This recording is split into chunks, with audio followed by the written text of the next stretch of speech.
মোহাব্বতের সম্পর্কে হবে এই কারণেই বেলাল তার মোহাব্বতে নবীজির উটের লাগাম ধরায় দেয়। আল্লাহর রাসূল বলেন, আমি জান্নাতের দিকে যাব, আমার ডান পাশে থাকবে আবু বকর, বাম পাশে থাকবে উমর। আমি উটের উপর সওয়ার হয়ে থাকব, আর বেলালকে আল্লাহর কুদরতি জমানে ডাক দেওয়া হবে, আসো বেলাল, উটের লাগাম ধরো, পয়গম্বরকে সামনের দিকে নিয়ে যাও। মোহাব্বতের কারণে আমরা তো নবীজির মোহাব্বতে রোজায় যাই, মদিনায় যাই, সালাম দেই। মানুষ মদিনায় যায় নবীর মোহাব্বতে, আর বেলাল মদিনা ছাইরা দিছি নবীজির মোহাব্বতে। ধরনটাই ভিন্ন। আলেম ওলামাদের মোহাব্বত যেন অন্তরে থাকে।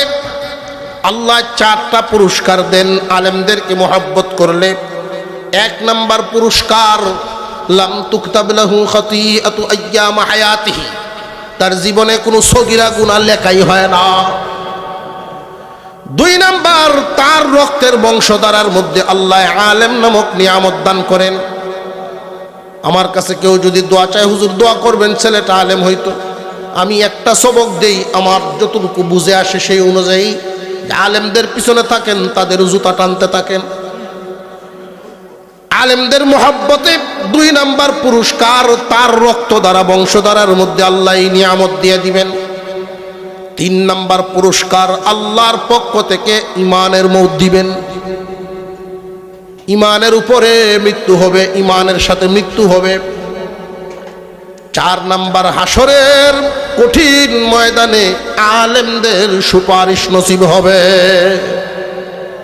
যত জায়গায় উলামায়ে কেরাম দেখবেন, ব্যক্তির তার মন্দ স্বভাব, ব্যক্তির খারাপ আচরণ, কোনো একটা দোষ আপনি নিশ্চিত সাক্ষী প্রমাণের ভিত্তিতে জানতে পারছেন একজন আলেমের মধ্যে এই দোষ আছে। এই দোষটা ঘৃণিত, ব্যক্তির মধ্যে না থাকাটা প্রয়োজন ছিল, এতটুকু, ঘৃণা না শুধু তার ব্যাপারে। কিন্তু আমাদেরটা ডালা হয়ে যায়। শয়তান সব সময় সোচ্চার থাকে একজন সাধারণ ইমানদারের জবান দিয়া কিভাবে ওয়ারাসাতুল আম্বিয়া, নাইবে নবীগণের বিরুদ্ধে কথা বলানো যায়।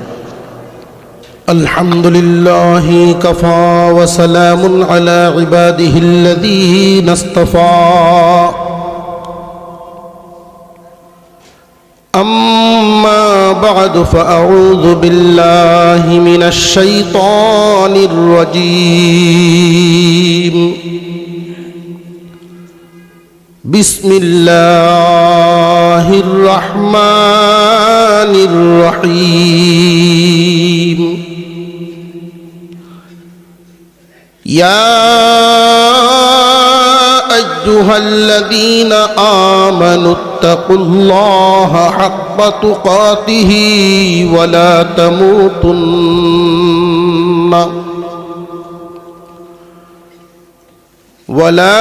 তামুতুন্না ইল্লা ওয়া আনতুম মুসলিমুন।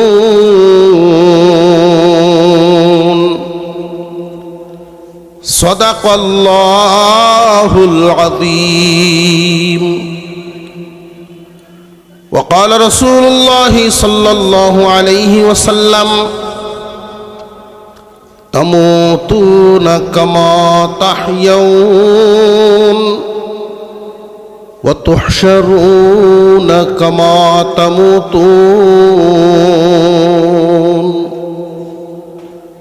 ওয়া সাদাকা রাসূলুহুন নাবিয়্যুল কারীম ওয়া নাহনু আলা যালিকা মিনাশ শাহিদিনা ওয়াশ শাকিরিন। والحمد لله رب العالمين. اللهم صل على محمد وعلى آل محمد কামা সাল্লাইতা আলা ইব্রাহিম ওয়া আলা আলি ইব্রাহিম ইন্নাকা হামিদুম মাজিদ। اللهم بارك على محمد وعلى آل محمد كما باركت على إبراهيم وعلى آل إبراهيم إنك حميد مجيد। মদিনাতুল উলুম ইসলামিয়া মাদ্রাসা, শহীদনগর বাজার, পতনুসার উদ্যোগে আয়োজিত আজকের এই ইসলামী জালসার শ্রদ্ধাভাজন সভাপতি সাহেব, উপস্থিত হযরত উলামায়ে কেরাম, সর্বস্তরের সুধী সমাজ,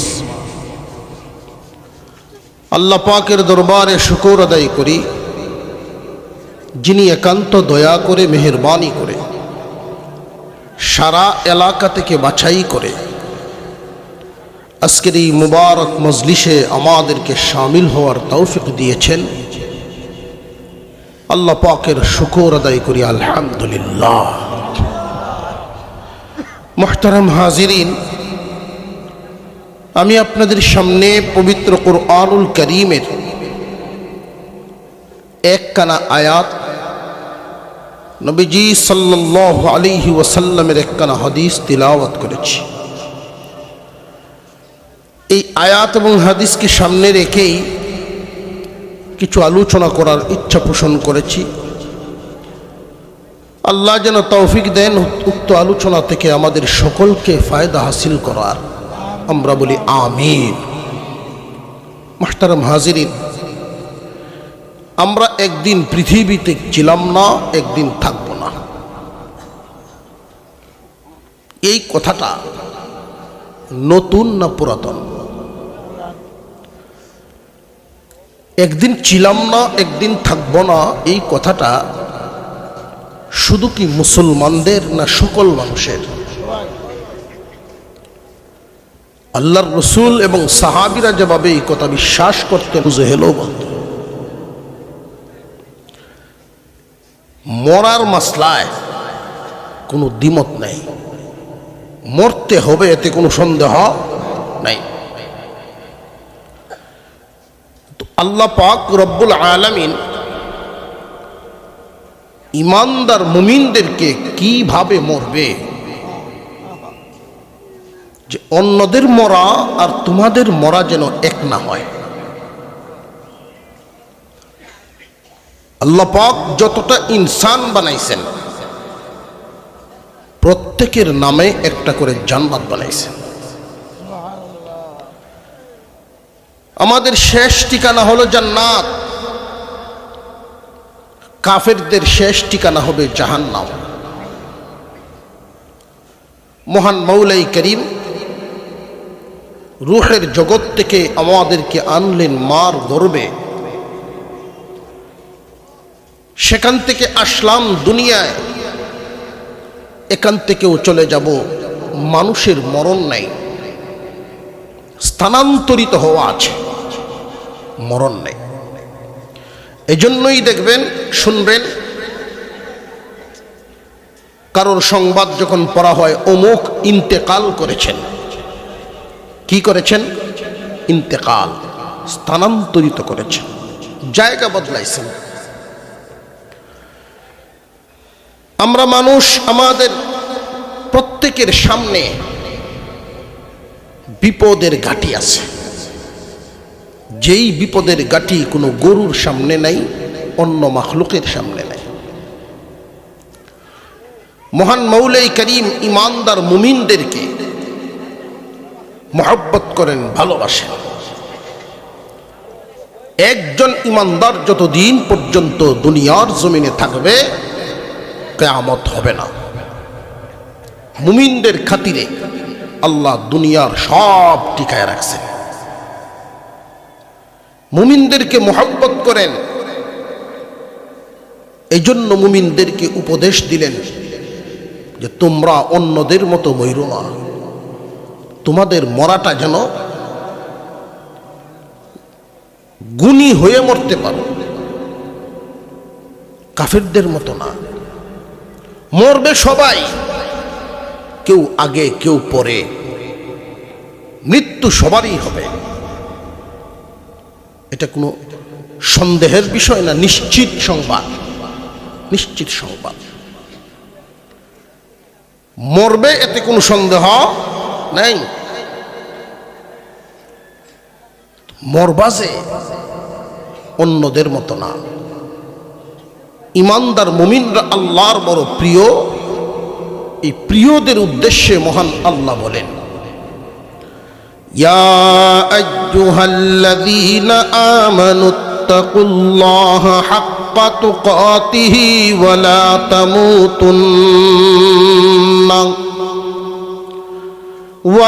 তামুতুন্না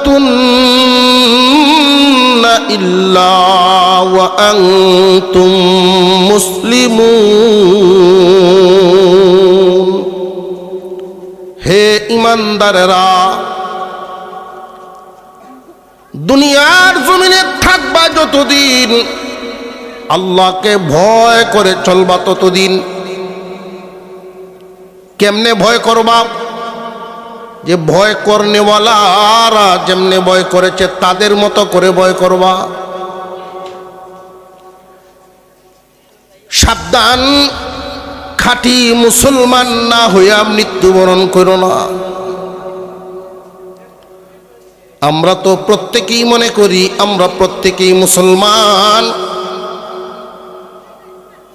কিন্তু মহান আল্লাহ পাক ঈমানদারদের উদ্দেশ্য করে মুসলমান না হইয়া মরিও না নিষেধ করলেন। কোন ধরনের মুসলমান হইয়া মরতাম তাহলে?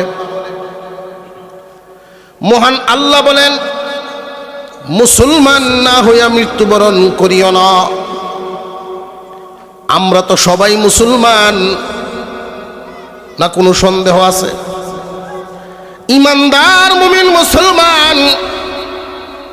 মহান আল্লাহ পাকের এই কথাটা কিভাবে আমল করবে, কিভাবে চললে, কিভাবে জীবনযাপন করলে মহান আল্লাহর এই পরামর্শ গ্রহণ হবে, এই কথার উপর আমল হবে।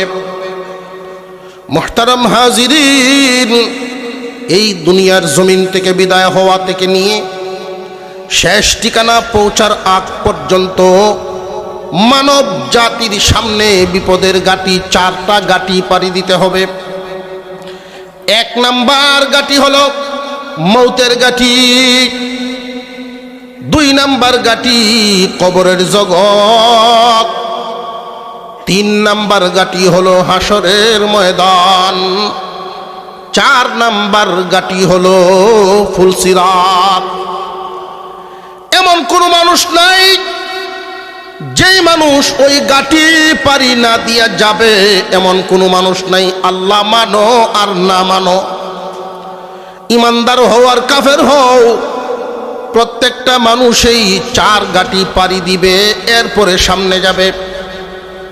শেষ ঠিকানা হইল জান্নাত আর জাহান্নাম।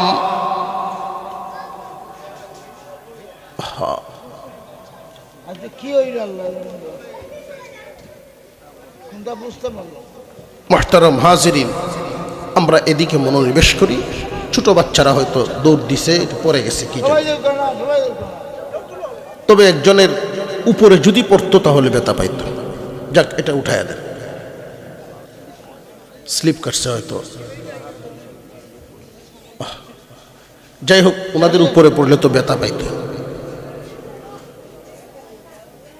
আমরা সকলেই বলি আলহামদুলিল্লাহ। আল্লাহ তাআলা আজকের এই মাহফিলকে কবুল করেন, বলুন আমিন। তালেবে ইলম যারা ছাত্র ভাইয়েরা, আমরা নিজ নিজ দায়িত্বে আমরা প্রত্যেকেই নিজে দায়িত্বশীল মনে করি। আজকে বিভিন্ন জায়গা থেকে মেহমানগণ আসছেন, বয়ান শুনবেন। তোমাদের আচরণে যেন তারা প্রত্যেকেই খুশি থাকেন, তোমরা দায়িত্বশীলের পরিচয় দাও। আমরা হট্টগোল করব না, কোনো আওয়াজ করব না। এই এলাকা আল্লামা মুফতি মুশাহিদ আলী কাসেমি সাহেবের এলাকা, ভদ্রলোকের এলাকা। আমাদের নেত্রকোনা ময়মনসিংহ অঞ্চলে আমরা ওনাকে গহরভুরি রহমতুল্লাহি আলাইহির নজরে দেখি। সবার কাছে সব রং মিলে না, সবার চলায় সব রকমের ঘ্রাণ মিলে না। আমাদের অঞ্চলে আমরা টুপিওয়ালা হইছি সিলেটের আলেমদের উসিলায়। গহরভুরি রহমতুল্লাহ আলাই যাইতেন, যত জায়গায় গেছেন তত জায়গায় মাদ্রাসা হয়েছে।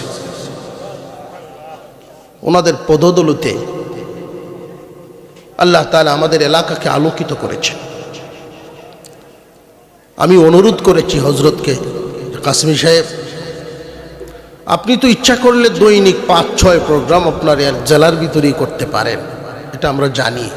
আপনার বিভাগ ছেড়ে অন্য জায়গায় যাওয়ার সুযোগই নেই। তারপরে অনুরোধ রাখলাম, আমরা এই অঞ্চলের মানুষ হক্কানি উলামায়ে কেরামের সংস্রব পাচ্ছে না। দূরের মেহমানগণ আসা যাওয়া কম করার কারণে বিভিন্ন ভণ্ড পীরেরা এসে এলাকা দখল করে।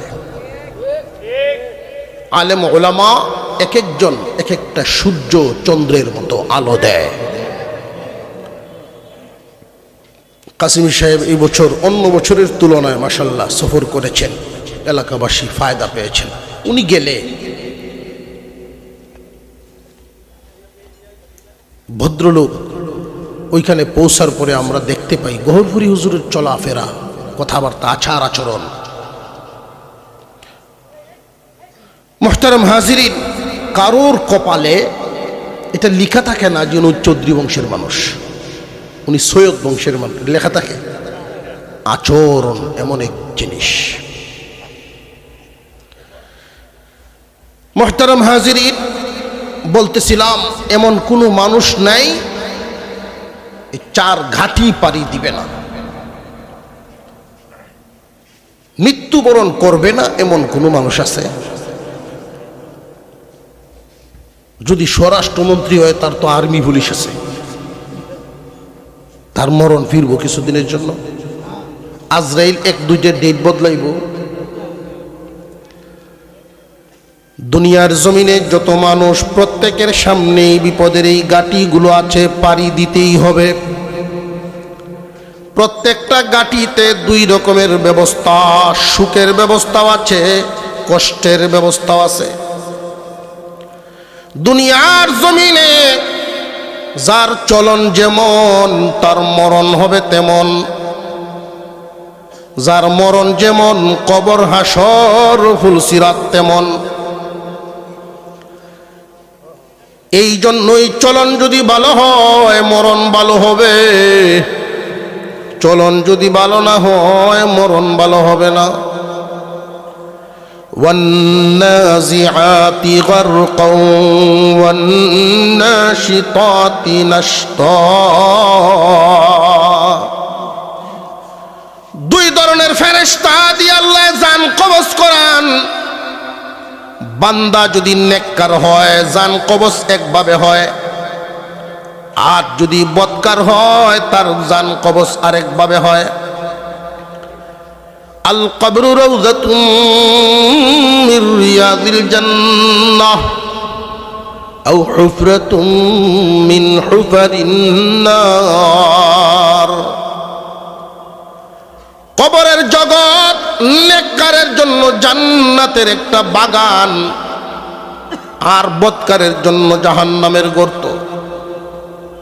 অনুরূপভাবে হাসরের ময়দানেও 2 রকমের ব্যবস্থা, ফুলসিরাতেও 2 রকমের ব্যবস্থা। মহান আল্লাহ এই জন্য ডাক দিলেন, জমিনের মধ্যে মানুষ বসবাস করে অনেক রকমের, কিন্তু আল্লাহর প্রিয় বান্দা বান্দি হলো ঈমানওয়ালারা। তাই আল্লাহ তাআলা ঈমানদার বলে ডাক দিয়া বলেন, ইয়া আইয়ুহাল্লাযীনা আমানুত্তাকুল্লাহ হে ঈমানদারেরা, আল্লাহকে ভয় করো। আল্লাহকে ভয় করে না এমন মানুষ কিন্তু নাই, সবাই ভয় করে। আমরা এখানে যারা আছি আমরাও ভয় করিনি না, করি না? বাজারে যারা আছে তারাও ভয় করেনি না, করে না? বাড়ি ঘরে যারা আছেন তারাও আল্লাহকে ভয় করে। কিন্তু এই ভয় আমাকে এই কষ্ট থেকে বাঁচাতে পারবে না। মহান মাওলাই কারীম যেই আদেশটুকু দিলেন, মুসলমান না হইয়া সাবধান, সাবধান, মুসলমান না হইয়া মইরো না। মুসলমান প্রকার ভেদে 3 প্রকার। এই জমিনে সব মুসলমান এক রকমের না। যদি সত্যি আল্লাহর ঘোষণা অনুযায়ী সব মুসলমানের পরিস্থিতি একরকম, পরিবেশ একরকম হতো, সবার অন্তরে যদি পরিপূর্ণভাবে আল্লাহর ভয় থাকতো, সমাজের চিত্রটা এমন দেখা গেল, জুমার দিনে যেই পরিমাণ মুসল্লি, ফজরেও ওই পরিমাণ মুসল্লি হইতো। কিন্তু এমন মসজিদও তো আছে মুসল্লি একা একজন আর ইমাম সাহেব, ফজরের জামাতে মানুষ নাই, এমন মসজিদ আছে না নাই? মুসলমানদের সমাজ কিন্তু সুদের কারবার চলে। মুসলমানদের সমাজ হালাল হারামের কোনো পার্থক্য নাই, দেয়াল নাই। মুসলমানের বাড়িঘর, পর্দার কোনো পরিবেশ নাই। নামে মুসলমান, শুধু সাইনবোর্ড লাগায় রাখছি আমরা। ইহুদি খ্রিস্টানদের এমন দেশও আছে, মুসলমান উলামায়ে কেরাম সফর করতে গেলে তারা আজীব হয়ে যান। খাদ্যে কোনো ভেজাল নেই, ওজনে কমতি নাই, জানের মালের কোনো নিরাপত্তাহীনতা নাই। গভীর রজনীতে একা একা ঘুরবে, কোনো ভয় নাই। এত সুন্দর দেশ, এত সুন্দর পরিবেশ।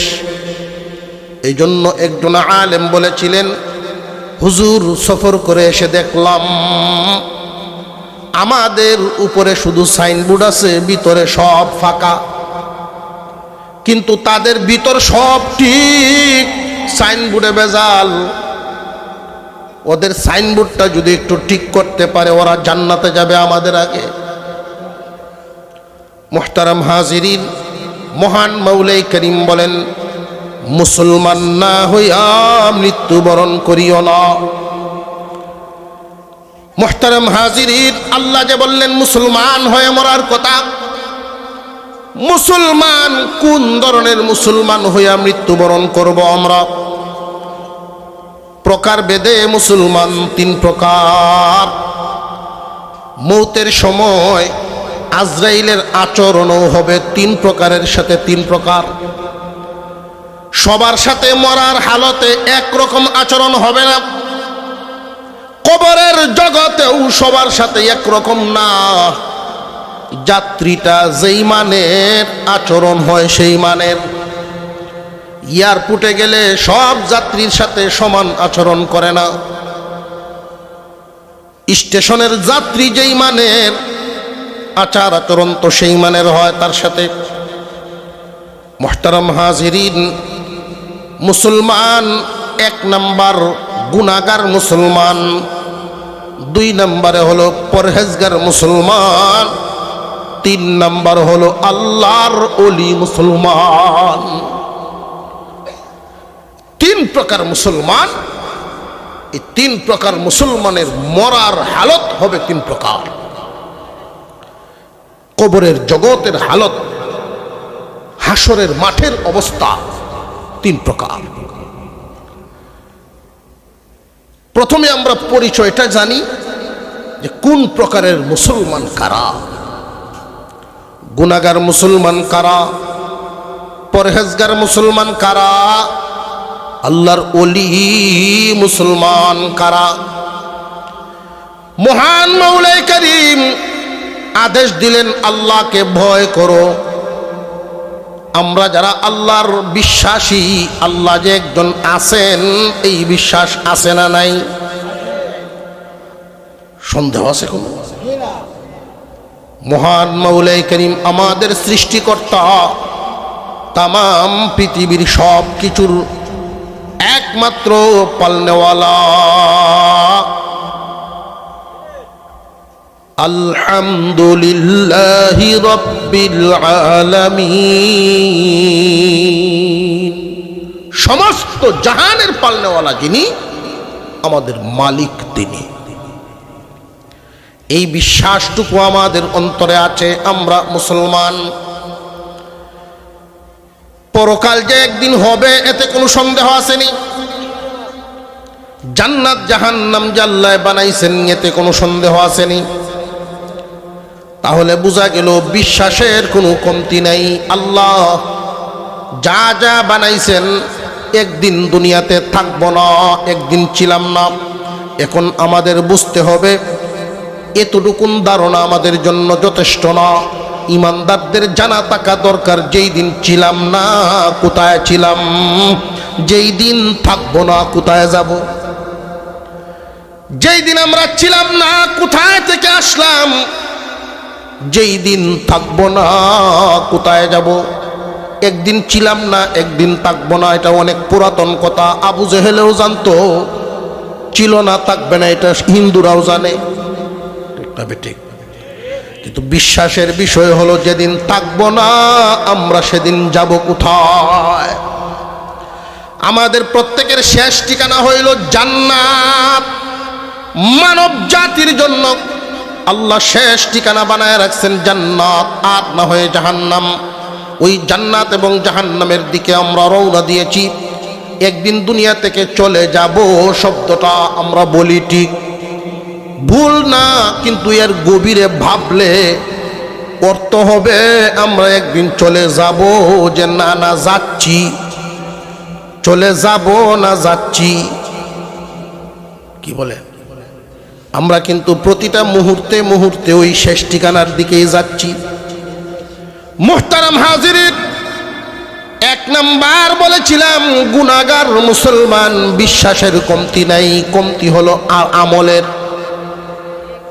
ইমান ঠিক আছে কিন্তু আমলে বড় গন্ডগোল। সুদ যে হারাম এটা জানে কিন্তু মানে না। নামাজ পড়া ফরজ 5 ওয়াক্ত এটা জানে কিন্তু মানে না। পর্দা করা ফরজ, আল্লাহর বিধান জানে কিন্তু মানে না। বিশ্বাসের কোনো কমতি নাই, আমলে হলো কমতি। ওরা গুনাহগার মুসলমান, বেঈমান না, কাফের না, ইমানদার, তবে গুনাহগার। তবে আফসোসের ব্যাপার হলো আল্লাহর বিধি বিধানের ক্ষেত্রে যদি বিশ্বাসের কোনো নমনীয়তা থাকে, বিশ্বাসের ক্ষেত্রে দুর্বলতা থাকে, তাহলে কিন্তু ঈমান নাই।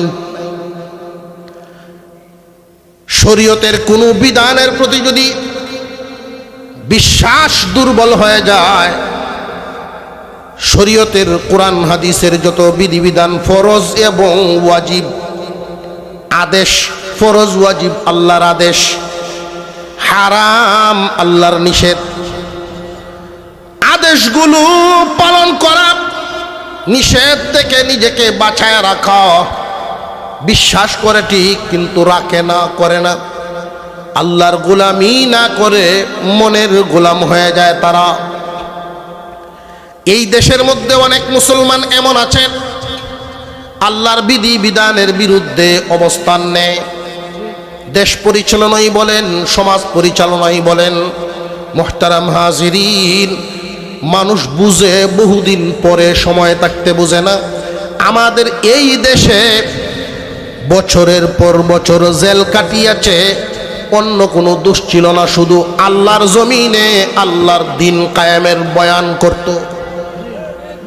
কুফরি মতবাদের বিরুদ্ধে কথা বলার কারণে পশ্চিমাদের মতামত, পশ্চিমাদের মতভেদ, তাদের মতাদর্শ, তাদের যে রীতিনীতি, এগুলো এই দেশে বাস্তবায়ন, আইনে সংযুক্ত করে দেশের মধ্যে এগুলো পরিচালনা করার জন্য যারা মিশন চালিয়েছে, প্রশাসনকে তারা হাত করে নিয়েছে। কোনো আলেম বক্তৃতায় যদি উনি এটা জেনে বুঝে বলতেন যে এই দেশে শান্তি আসবে না ততদিন, আল্লাহর দিন কায়েম হবে না যতদিন, আল্লাহর দিন কায়েম হবে না যতদিন, শান্তি আসবে না ততদিন। মানব রচিত সংবিধান দিয়ে দেশ চলে, মুসলমানদের দেশ মানব রচিত সংবিধান দিয়া যে চলে, অনেক বিধিবিধান অনেক আইন কোরআন হাদিসের সাথে সাংঘর্ষিক হয়নি না হয় না? সাংঘর্ষিক বিধান নিয়ে যদি উলামায়ে কেরাম কথা বলেন তার এই জেলে নেওয়া হইতো, বছরের পর বছর এই বলার কারণে জেল কাটছে। মুসলমানদের দেশ, 95% মুসলমান। ইমান কারে কয় পরিপূর্ণ না বুঝার কারণে এই হালত।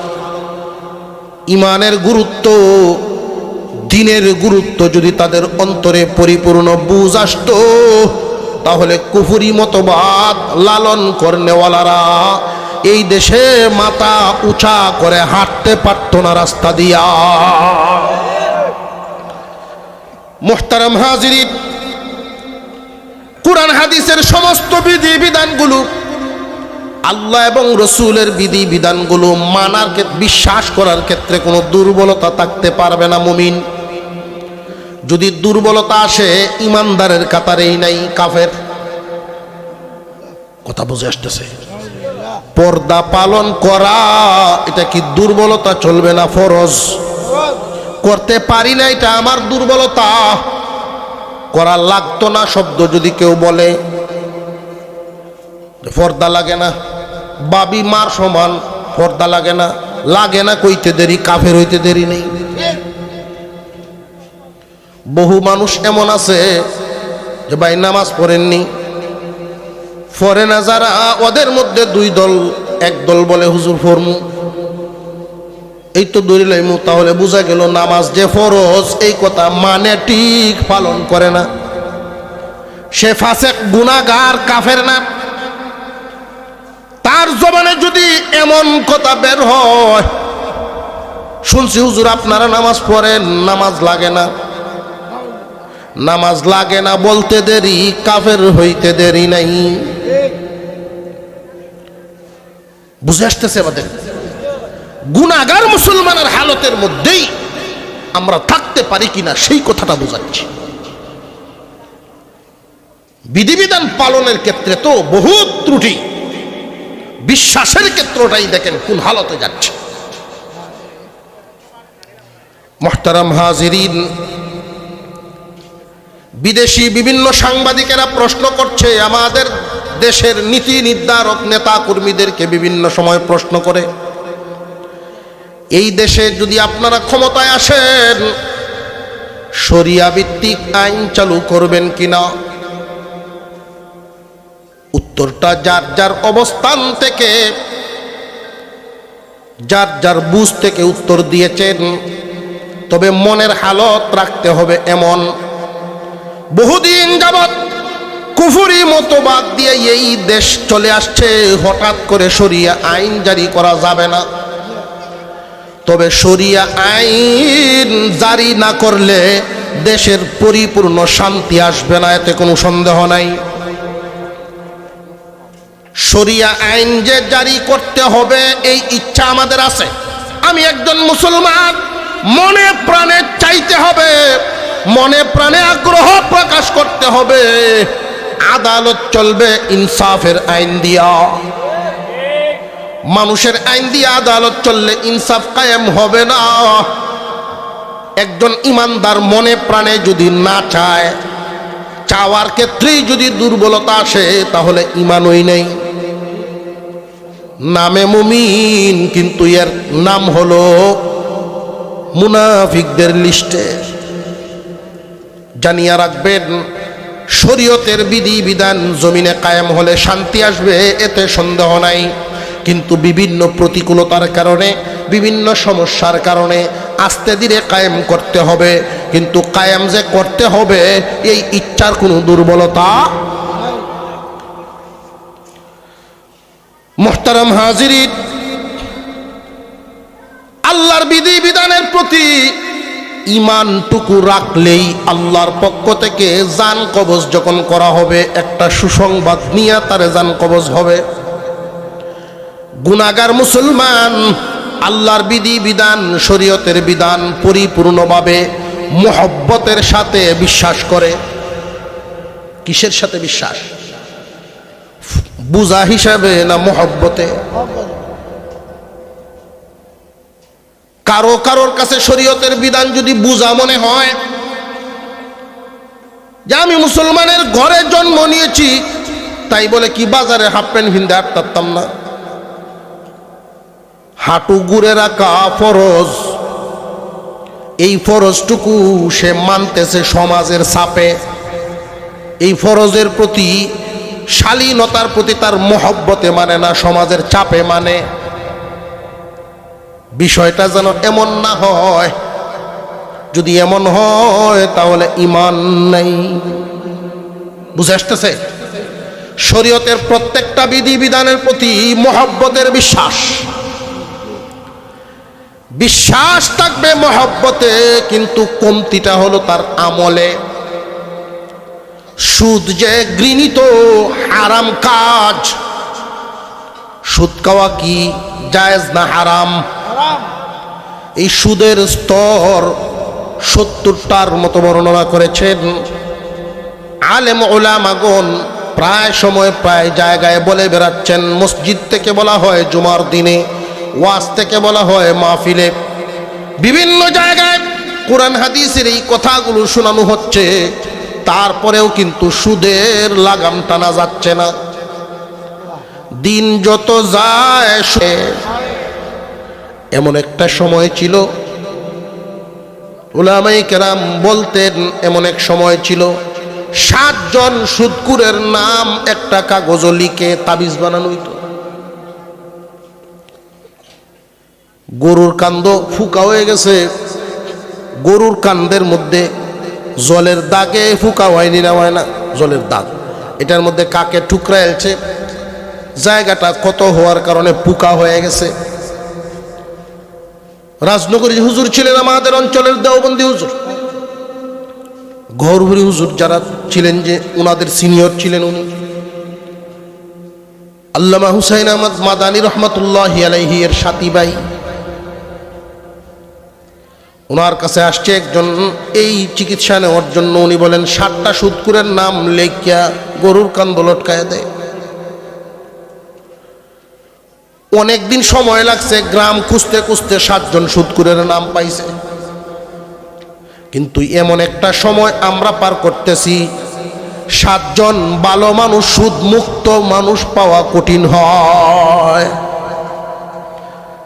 লাগাম টানতে পারছি না কেন? কোরআন হাদিসের বিধিবিধান শোনাচ্ছি, কিন্তু মানুষ তো থামে না। মুহতারাম হাজিরিন, থামে না ওই কারণে বিধানের প্রতি মহব্বত কম। বিশ্বাস করে ঠিক, মহব্বতে বিশ্বাস করে না। এমন মানুষও তো এই সমাজের মধ্যে থাকে, সুদকুরের বিরুদ্ধে কথা বললে সুদকুররা মনে মনে কষ্ট পায় যে মেসাব কি আর কোন ওয়াজ পাইছিল না, নিয়ে তো করা করে নিয়ে আমরা কম লাগে। মুহতারাম হাজিরিন, সুদের স্তর 70টা, সবগুলো তো আর এক বৈঠকে শোনানো সম্ভব হয় না। সর্বনিম্ন স্তরটা বলি আর সর্বোচ্চ স্তরটা বলি। সর্বনিম্ন স্তর হলো আপন মার সাথে জিনার সমান। সবাই বলেন নাই নাউজুবিল্লাহ। আমার তো মনে হয় কোন সভ্য এলাকায়, সভ্য সমাজে এমন অপরাধী যদি চিহ্নিত হয়, সমাজ থেকে তাকে আউট করে দেবে। এই সমাজে তুই থাকতে পারবি না, ঠিক না বেঠিক? সর্বনিম্ন স্তর সুদখোরের। আর সর্বোচ্চ স্তর হলো আল্লাহ এবং রসুলের বিরুদ্ধে যুদ্ধে নামার সমান। আল্লাহ এবং রসুলের বিরুদ্ধে যুদ্ধ নামলো যে একজন মুমিন ইমানদারের বন্ধু হয় কিভাবে সে আল্লাহ এবং রসুলের বিরুদ্ধে যুদ্ধ করে যে আমার কিছু লাগলেও সে আবার মহব্বতের হয় কিভাবে সে সর্বনিম্ন স্তরের সুদখোরের মর্যাদাটা সুদখোরের পরিচয়টা কি পরিচয়টা হলো সুদ খাইছে ঠিক কিন্তু অপরাধী নিজেরে বড় অপরাধী মনে করে নিজেরে ঘৃণ্য মনে করে সর্বোচ্চ স্তরের সুদখোর সুদের পক্ষে যুক্তি দাঁড় করে সমাজে সুদের পক্ষে যুক্তি দাঁড় করিয়া আছে যে আমরাও টাকা তো খাটাই নিলাভ করি ব্যবসার মতোই তো ঠিক না বেঠিক বিভিন্নভাবে আলেমদেরকে কটাক্ষ করে কথা বলবে যে এইভাবে খাইলে জায়েজ আর ওইভাবে গুড়ায় খাইলে জায়েজ না একটু গুড়া নিত আর কি তার জেনে রাখবেন এদেরকে যদি থামাইতে হয় একটাই পথ সামাজিকভাবে যদি বয়কট করা না হয় সুদের লাগাম টানা যাবে না আমরা সামাজিকভাবে বয়কট করি না বরং এদের সম্মান ইজ্জত আরো বাড়ায়া দেই এটা এক ধরনের ধর্মের সাথে জুলুম সমাজের সাথে জুলুম আফসোস আপত্তিকর বিষয় হলো মুসলমানদের সমাজে এই জাতীয় অপরাধীরা মসজিদ কমিটির সদস্য কেমনে হয় সভাপতি কেমনে হয় মুহতারাম হাজিরিন এক নাম্বার মুসলমানের যে স্তর বললাম গুনাহগার মুসলমান বিধি বিধান বিশ্বাস করে ঠিক কিন্তু পালন করে না আয় ইনকাম করার ক্ষেত্রে গিয়ে হালাল হারাম ভেদ বিচার করে না হালালও খায় হারামও খায় নামাজ যেমন মনে চাইলে পড়ে মনে চায় না পড়ে না এমন মুসলমানের সংখ্যা জমিনে আছে না নাই গৃহস্থির যখন খুব কাজের চাপ পড়ে মুসল্লির সংখ্যা কমে যায় মুহতারাম হাজিরিন দুই নাম্বার দল পরহেজগার মুসলমান পরহেজগার মুসলমানের পরিচয় হলো আল্লাহর বিধি বিধান যেইভাবে মহব্বতের সাথে বিশ্বাস করে ওইভাবে শরীয়তের বিধান মতো সে পালনও করে উপবাস থাকবে হারাম খাবে না সুযোগ পাইলে হালাল পথে ইনকাম করবে হারাম গ্রহণ করবে না হালাল পথে ইনকাম করা না জায়েজ না জায়েজ আমাদের অনেক উলামায়ে কেরাম ছিলেন অনেক বড় বড় ব্যবসায়ী ধনী এই জন্যই খুব খেয়াল করেন হালাল পথে দুনিয়াদারি জায়েজ হালাল পথে ধনী হওয়া জায়েজ হালাল পথে ইনকাম করা কোটি টাকাও যদি সুযোগ পায় মাসে ইনকাম করা রাস্তা যদি হালাল হয় তার জন্য জায়েজ নবীগণকে দিয়ে আল্লাহ বাদশাহী করাইছেন না করাইছেন না মুহতারাম হাজিরিন নবীগণকে দিয়া অভাবের মোকাবেলায় জীবনযাপন করিয়েছেন এমন পয়গম্বরও ছিলেন এত দরিদ্র হালতে সময় পার করেছেন হাতের গ্লাস হাতের প্লেটটা পর্যন্ত ছিল না বাদশাহীও করিয়েছেন ফকিরি জীবনযাপনও করিয়েছেন বুঝাইলেন দুনিয়ার মানুষ তুমি তোমার নীতি আদর্শ শুধু ঠিক রাখবা হালত তোমার যাই হোক বাদশাহীর হালতেই হোক ফকিরি হালতেই হোক তোমার কাটা যেন না নড়ে সীমানা পরহেজগার মুসলমান কারা বিশ্বাসও করে আমলও করে এই আমলের ক্ষেত্রে শরীয়তের বিধি বিধানের কোনটা মাপকাঠি একদিকে রাখলাম আল্লাহর নিষিদ্ধ বস্তুগুলো হারাম আল্লাহ তাআলা এই নিষেধ করেছেন এগুলো হারাম পরহেজগার মুসলমান দুনিয়ার ক্ষতি হয়ে গেলেও জীবনের ক্ষতি হয়ে গেলেও ওই হারাম দেয়াল টপকাবে না হারাম কাজটা ইচ্ছাকৃতভাবে গিয়া করবে না ফরজ এবং ওয়াজিব আর একদিকে বাউন্ডারি দিলাম ফরজ ওয়াজিব ছাড়বে না, হারাম কাজ করবে না, ফরজ ওয়াজিব ছাড়বে না। এতে যদি দুনিয়ার ক্ষতি হয়ে যায় হোক, পরকাল যেন ঠিক থাকে। নিজের মনের বিরুদ্ধে যাবে, আল্লাহর আইন বিধানের বিরুদ্ধে যাবে না। আত্মীয় স্বজন যদি নারাজ হয় হোক, তবু আল্লাহকে নারাজ করবে না। পরহেজগার মুসলমান বিয়ে শাদিতে যদি তার বাড়িতে গান বাজাইতে চায়, ছেলেদের অনুমতি দিবে না, অন্যায় হইতে দিবে না, হারাম কাজ করতে সে দিবে না। এতে যদি তার বিরুদ্ধে কেউ চলে যায়, যাক, মানুষ তার বিরুদ্ধে চলে গেলেও সে কষ্ট পায় না, সে তার কাটা ঠিক রাখবে, আল্লাহ যেন নারাজ না হন। পরহেজগারের পরিচয়টা বুঝে আসছে আপনাদের? পরহেজগার মুসলমান হালাল পথে সুযোগ পাইলে কোটিপতি হবে, অসুবিধা নেই, কিন্তু হারাম পথে 1 টাকাও গ্রহণ করবে না। হালাল পথে ধনী হবে, ব্যবসা করবে হালাল পথে, চাকরি করবে হালাল পথে, রাজনীতির ময়দানে মায় মাতাব্বরি সরদারি সব কিছু করবে, তবে নীতি হারা হবে না। এই মানুষগুলো পরহেজগার, প্রচন্ড চাপের মধ্যে আছে, কাজের চাপ, চতুর্দিকে অন্ধকার দেখে, এরপরেও আজান হয়ে গেলে আল্লাহর হুকুম ফরজটুকু আদায় করবে, সুন্নত না পারলে না পারবে। ফরজ ওয়াজিবের সাথে কোনো আপোষ নাই, হারাম করার ক্ষেত্রেও কোনো আপোষ নাই। সাবধান, হারাম থেকে বাঁচতে হবে, ফরজ ওয়াজিব পালন করতে হবে। এই বিষয়টা তার কাছে খুব মজবুত। এরা হলো পরহেজগার মুসলমান। আল্লাহর ওলি মুসলমান আরেক দল। ওলিগণের যেই সংজ্ঞা, সেই সংজ্ঞার দিক নজর করলে সংখ্যায় খুব কম পাওয়া যায়, তবে নাই যে এমন না, আল্লাহর ওলিগণও আছেন। আল্লাহর ওলিদের পরিচয় হলো হালাল পথে দুনিয়া কামানো জায়েজ, যারা পরহেজগাররা করে। কিন্তু আল্লাহর ওলিদের মর্যাদা আরো উপরে। হালাল পথে দুনিয়া কামানোর সুযোগ পায়াও তারা গ্রহণ করবে না। হালাল পথে দুনিয়া কামানো যায়, কিন্তু দুনিয়ার পাগল না, উলিত না। ওরা শুধু হারাম থেকে বেঁচে থাকবে তা না, মাকরু থেকেও বেঁচে থাকবে, মাকরুটাও যেন না হয়। ফরজ ওয়াজিব শুধু পালন করবে তা না, মুস্তাহাব, তাহাজ্জুদ, আওয়াবিন, ইশরাক এগুলো ছাড়ে না। মুহতারাম হাজিরিন, পরহেজগার, গুনাহগার, ওলি, 3 দল মুসলমান।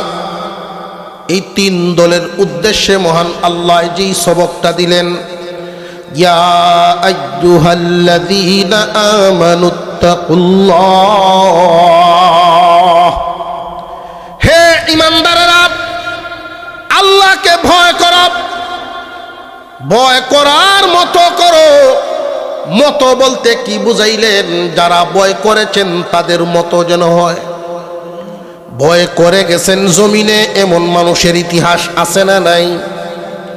আল্লাহ নিজেই উদাহরণ দিয়েছেন, তোমাদের ঈমান যেন সাহাবীদের সাথে মিলে তোমরা তাদের মতো হও।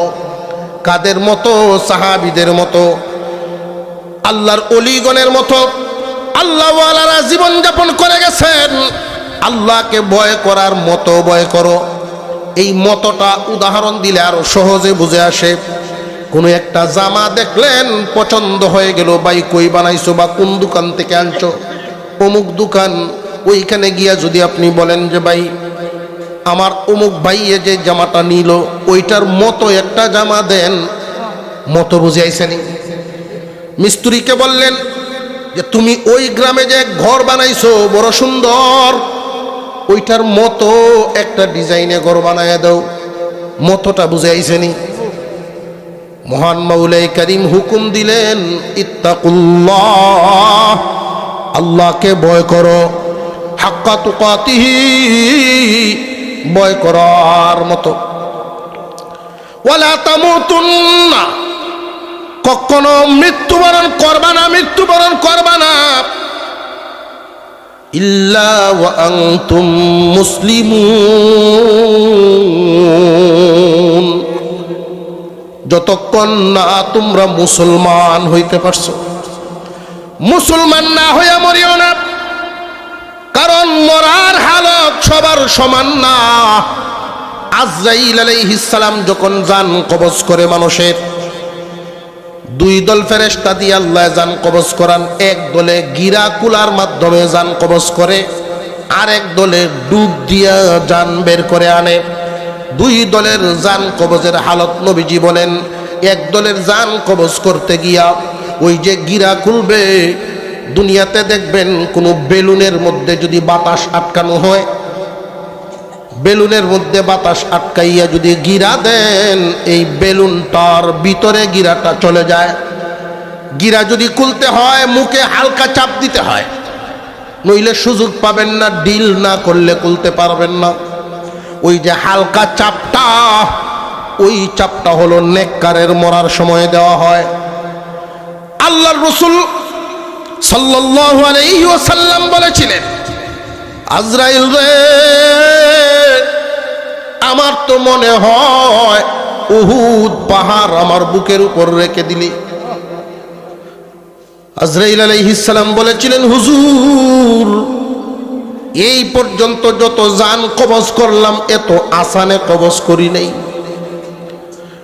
নবীজি বলেছিলেন, আমি তো চলেই যাব, আমার উম্মতেরা এই চাপটাও নিতে পারবে না। আল্লাহর পক্ষ থেকে জানায়া দেওয়া হলো, দোস্ত, আপনার উম্মতের নেককার যারা, এদের জন্য আমি আলাদা ব্যবস্থা করব। তাদেরকে আজরাইলে যখন চাপ দিয়া গিরা খুলবে, চাপ না দিয়া তো গিরা খুলতে পারবে না, চাপ দিয়া যখন গিরাটা খুলবে, আমি আল্লাহর পক্ষ থেকে এমন ব্যবস্থা গ্রহণ করব সে যেন কষ্ট না পায়। এই জন্য নেককারের মরার সময় আল্লাহর পক্ষ থেকে ফেরেশতা আইসা সুসংবাদ দেয়, ফেরেশতা আইসা সিনারি দেখায়, তার কাছে আনন্দ আর আনন্দ লাগে, কষ্ট অনুভব হয় না।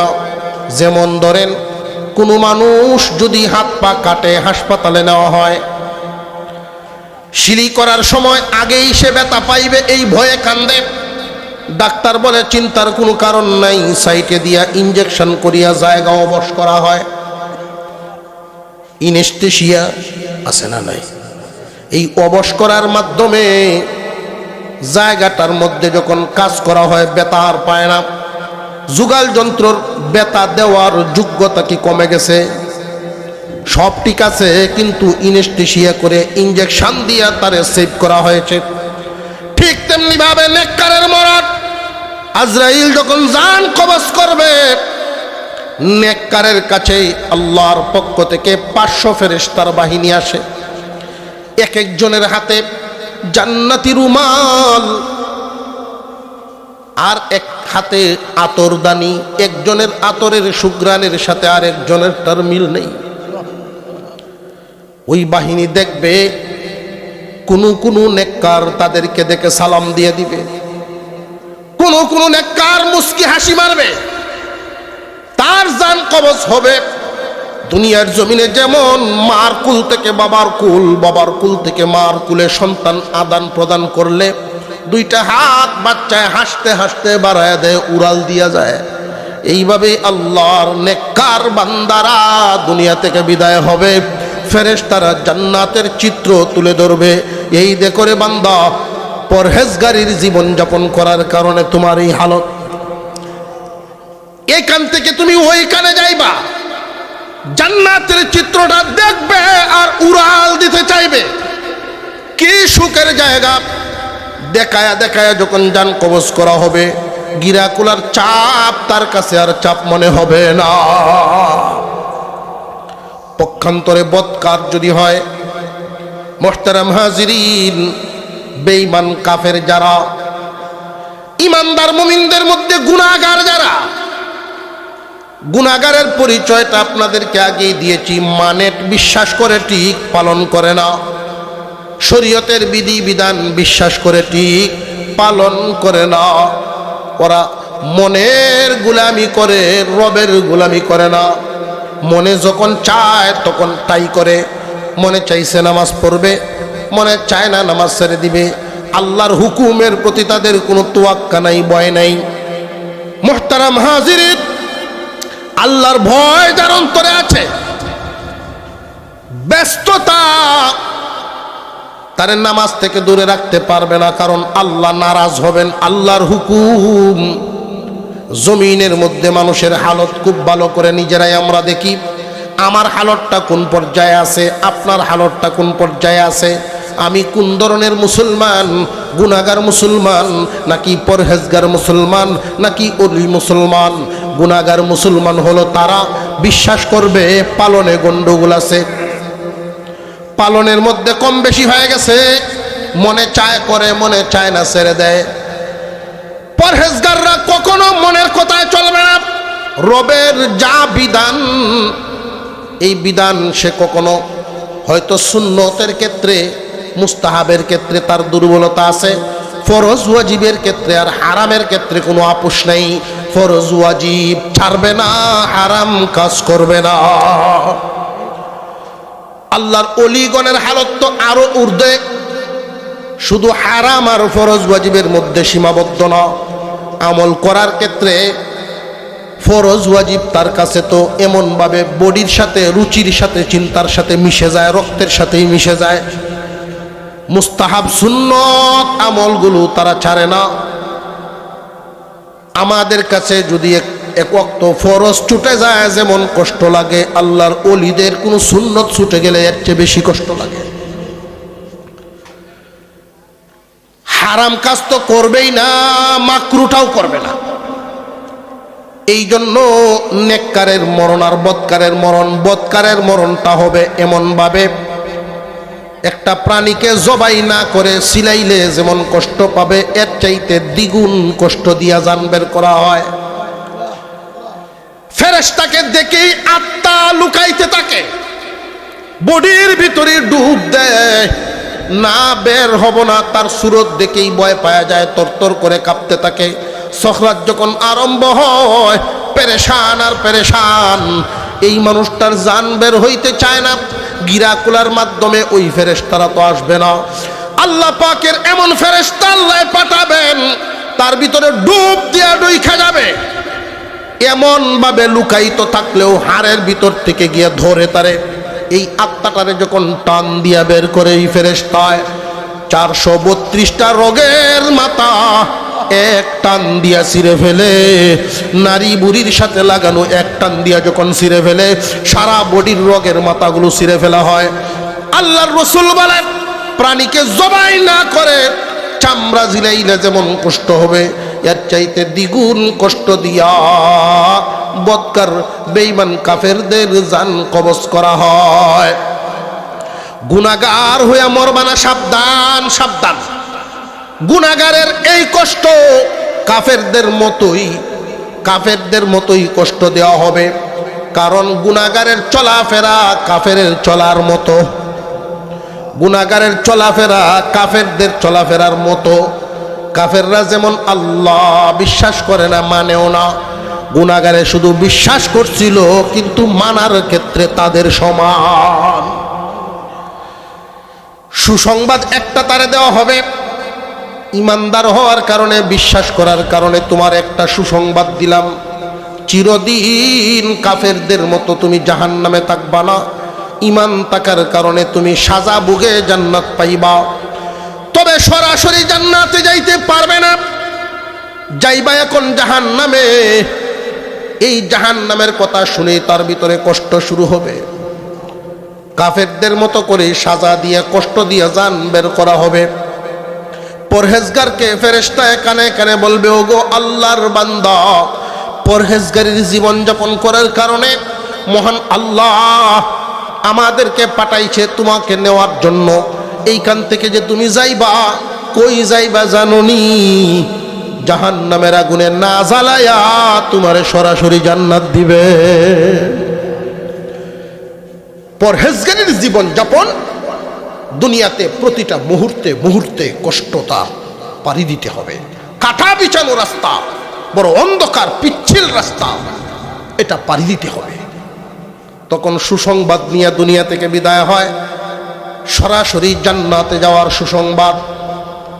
আল্লাহর অলিগণের জান যখন কবজ করা হয়, জান্নাতের সুসংবাদ দিলে তারা খুশি হয় না। এই জন্য অলিগণকে জান্নাতের সুসংবাদ না, কারণ তারা যত দোয়া করে কোনোদিন জান্নাত চাইই না। আল্লাহর অলিগণের শান মান মাকাম অনেক উঁচা। হাজী ইমদাদুল্লাহ মুহাজির মক্কি রাহমাতুল্লাহি আলাইহি দোয়া করতেন, আল্লাহ জাহান্নামে যদি দেও গো, এমন জায়গায় দিও যেখান থেকে তোমারে দেখা যায়। দুনিয়াদারির সাথে তাদের কোনো সম্পর্ক না, তাদের কলবটা আল্লাহর পাগল, আল্লাহর দিওয়ানা। এই জন্য আল্লাহ বলেন, ফেরেশতারা আমার এই অলির দল বান্দাদেরকে জান্নাত শুনাইলে তারা খুশি হবে না, এদেরকে শোনায়া দাও আল্লাহর দিদার পাওয়ার সুসংবাদ। আল্লাহর দিদারের সুসংবাদ দিয়া যখন জান কবজ করবে, আল্লাহর অলিগণ সন্তুষ্ট হবে। যার জন্য পাগল তা পাওয়া যাবে। পরহেজগারদেরকে জান্নাতের সুসংবাদ, গুনাহগারদেরকে জান্নাত দিবেন, তবে সাজা ভোগার পরে। সাজা কি পরিমাণ? গুনাহ হইছে তোমার যে পরিমাণ। ঈমান নিয়ে মরলে জান্নাত পাবে। হাসরের মাঠে মহান আল্লাহ প্রথমেই ঘোষণা দিবেন, বেঈমানদেরকে জাহান্নামে দাও, আর আমার নবীগণ অলিগণকে জান্নাত দাও। বিচার শুরু হওয়ার আগে বিনা হিসাব জান্নাত। হিসাব কার্য শুরু হবে পরহেজগার আর গুনাহগার। পরহেজগার মুসলমানদের ক্ষেত্রে মহান আল্লাহ বড় সহজ করে দিবেন।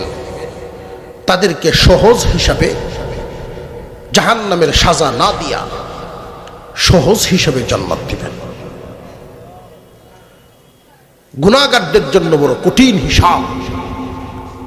সাজা ভোগ করে যার অপরাধ যে পরিমাণ সাজা হবে, সেই পরিমাণ ভোগ করার পরে এক সময় জান্নাত পাবে আল্লাহ রহমান। কিন্তু আমরা নিজেরা একটু হিসাব মিলাই। দুনিয়ার আগুনে 1 মিনিট থাকাটা যদি সহ্য হয়, তাহলে আখিরাতের আগুন দুনিয়ার চাইতে 1000 গুণ পাওয়ারফুল থাকবে। যদি দুনিয়ার আগুনটা সহ্য করতে পারেন, তাহলে নিজের বিবেকের সাথে তুলনা করবেন, ওইখানে যাইতে পারবেন আগুনে। ওইটা পাওয়ারফুল, এরপরেও 1000 গুণ পাওয়ার কম দুনিয়ার আগুনের। এখানে কি 1 মিনিট থাকার ক্ষমতা কারোর আছে?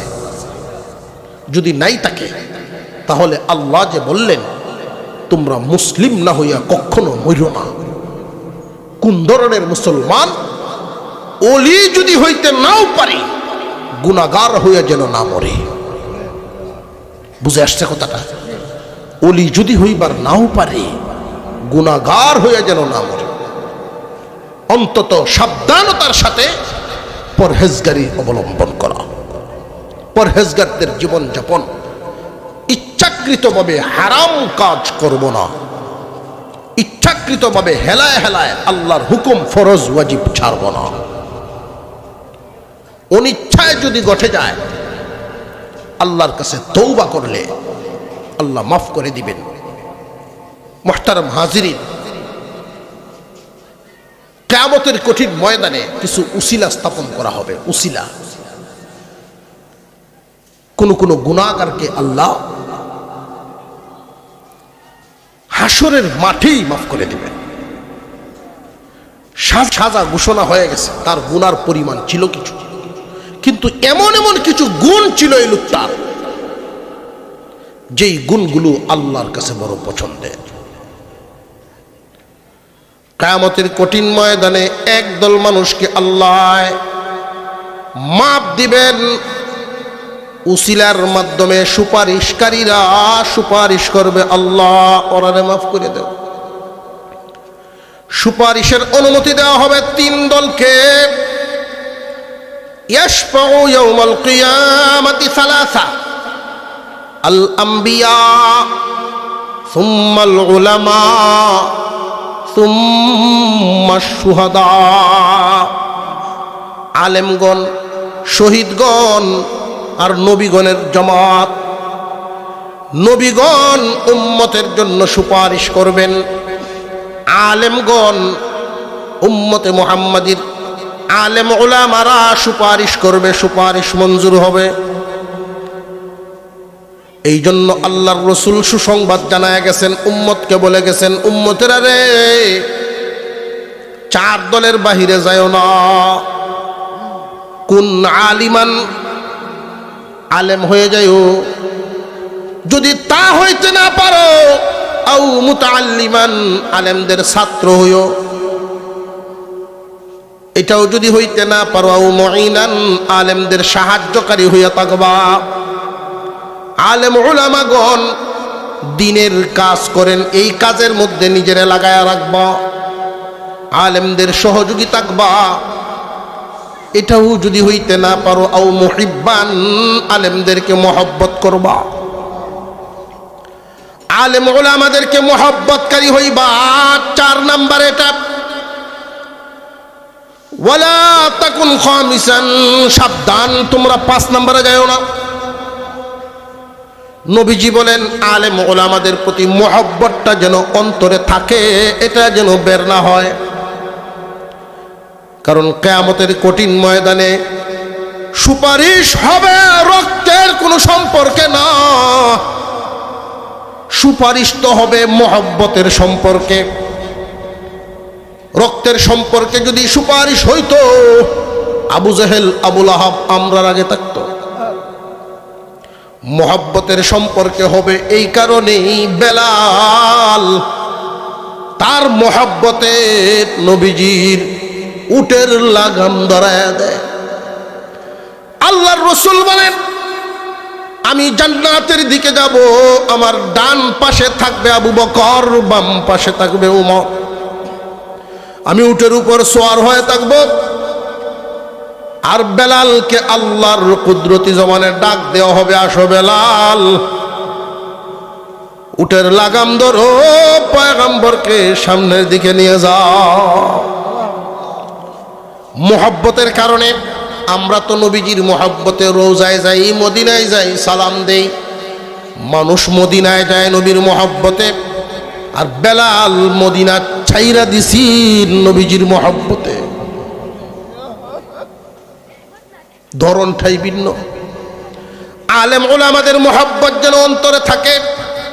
আল্লাহ 4টা পুরস্কার দেন আলেমদেরকে মোহব্বত করলে। 1 নাম্বার পুরস্কার, লাম তুকতাব লাহু খাতিআতু আইয়াম হায়াতিহি, তার জীবনে কোনো সগীরা গুনাহ লেখাই হয় না। 2 নাম্বার, তার রক্তের বংশধারার মধ্যে আল্লাহ আলেম নামক নিয়ামত দান করেন। আমার কাছে কেউ যদি দোয়া চায়, হুজুর দোয়া করবেন ছেলেটা আলেম হইতো, আমি একটা সবক দেই, আমার যতটুকু বুঝে আসে সেই অনুযায়ী। আলেমদের পিছনে থাকেন, তাদের জুতা টানতে থাকেন। আলেমদের মহব্বতে 2 নাম্বার পুরস্কার, তার রক্ত দ্বারা বংশধারার মধ্যে আল্লাহ নিয়ামত দিয়ে দিবেন। 3 নাম্বার পুরস্কার, আল্লাহর পক্ষ থেকে ইমানের মউত দিবেন। ইমানের উপরে মৃত্যু হবে, ইমানের সাথে মৃত্যু হবে। 4 নাম্বার, হাসরের কঠিন ময়দানে আলেমদের সুপারিশ নসিব হবে। যত জায়গায় উলামায়ে কেরাম দেখবেন, ব্যক্তির তার মন্দ স্বভাব, ব্যক্তির খারাপ আচরণ, কোনো একটা দোষ আপনি নিশ্চিত সাক্ষী প্রমাণের ভিত্তিতে জানতে পারছেন একজন আলেমের মধ্যে এই দোষ আছে। এই দোষটা ঘৃণিত, ব্যক্তির মধ্যে না থাকাটা প্রয়োজন ছিল, এতটুকু, ঘৃণা না শুধু তার ব্যাপারে। কিন্তু আমাদেরটা ডালা হয়ে যায়। শয়তান সব সময় সোচ্চার থাকে একজন সাধারণ ইমানদারের জবান দিয়া কিভাবে ওয়ারাসাতুল আম্বিয়া, নাইবে নবীগণের বিরুদ্ধে কথা বলানো যায়। আলেম উলামাদের প্রতি ঘৃণা নিয়ে যদি কেউ কথা বলে, এটা কুফরুন। তার জীবনের নেকামল অর্জিত করা ছিল, এগুলো নষ্ট।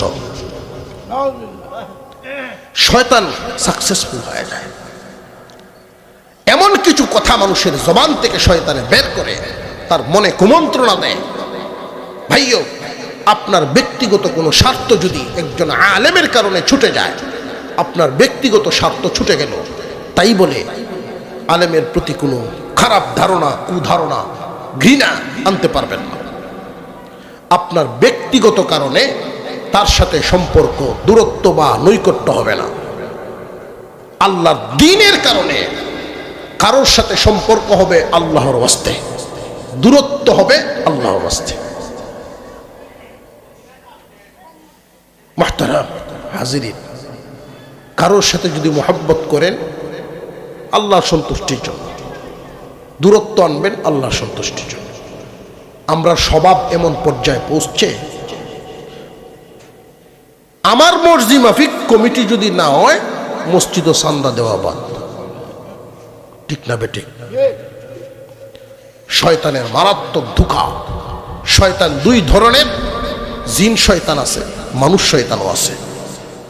অনেকগুলো কথা, অনেক লম্বা আলোচনা হয়ে গেছে।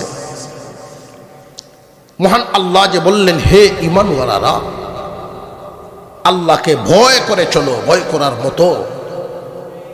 মৃত্যুবরণ করিও না মুসলমান না হইয়া। মুসলমান কয় প্রকার বললাম? আপনারা ঘুমাই গেছেন গে লাগে? 3 প্রকার। গুনাহগার, পরহেজগার, ওলি। ওলি যদি হইতে নাও পারি, অন্তত গুনাহগার হইয়া যেন না মরি। আল্লাহ বুঝাইলেন, তোমার মরণের ঘাটিতে যদি শান্তি চাও, পরহেজগার হইয়া অন্তত মরো। কবরের ঘাটিতে যদি শান্তি চাও, অন্তত পরহেজগার হইয়া মরো। হাসরের মাঠেও যদি শান্তি চাও, অন্তত পরহেজগার হইয়া মরো। জাহান্নাম থেকে যদি বাঁচতে চাও, পরহেজগার হয়ে যাও। আল্লাহ পাক আমাদেরকে পরহেজগার হওয়ার তৌফিক দেন, বলুন আমিন। পরহেজগারির কুটিনাটি সুন্নত পর্যন্ত আমাদের কাছে হয়তো অনেকেরই মনে হতে পারে, ইসলাম এত তাড়াতাড়ি কেমনে মানব হুজুর, এত বড় বুঝা মনে হইতে পারে। এই জন্য আমি 2টা খুঁটি 2 সাইডে দিলাম। কখনো ইচ্ছাকৃতভাবে হারাম কাজ করব না, ইচ্ছাকৃতভাবে ফরজ ওয়াজিব ছাড়ব না। এখন থেকে নিয়ত করি, 5 ওয়াক্ত নামাজ ছাড়ব না কখনো। আমার একটু ক্ষতি হয়ে গেল, নামাজ ছাড়ব না, পরহেজগার হইতে হবে। দুনিয়াতে আসার সময় যেভাবে একা, যাওয়ার সময়ও একা। কার ধান্দায় পড়ছি আমরা? কিসের ধান্দায় ভুলে গেছি? মাস্টারা, আসার সময় 150 টাকার কাপড় পরছি, যাওয়ার সময় 1500। ঠিক না বেঠিক? তাও উভয় বেলায় এই কাপড় নিজেরা পরতে পারি নাই। আসারটাও অন্যরা পরাইছে, যাওয়ারটাও অন্যরাই পরাইব। এই দুনিয়াদারি। এই কথাটা মনে রেখে অন্তত ইচ্ছাকৃতভাবে হারাম কাজ করব না, ফরজ ওয়াজিব ছাড়ব না। আল্লাহ যেন আমাদেরকে এভাবেই জীবন যাপনের তৌফিকটুকু দান করেন, বলুন আমিন। আমি আপনাদের কাছে দোয়া চাই, আপনাদের জন্য দোয়া করি। আল্লাহ তাআলা যেন এই মাদ্রাসাকে কবুল করেন, মাদ্রাসার সকল জরুরত আল্লাহ পূরণ করে দেন। আপনাদের সকলকে মাদ্রাসার প্রতি নেক নজর, যার যার তৌফিক অনুযায়ী সাহায্যের হাত বৃদ্ধি করা, সেই আহ্বান রেখে আমি আমার আলোচনা শেষ করলাম। আমরা আত্তাহিয়াতুল সূরাতে বসে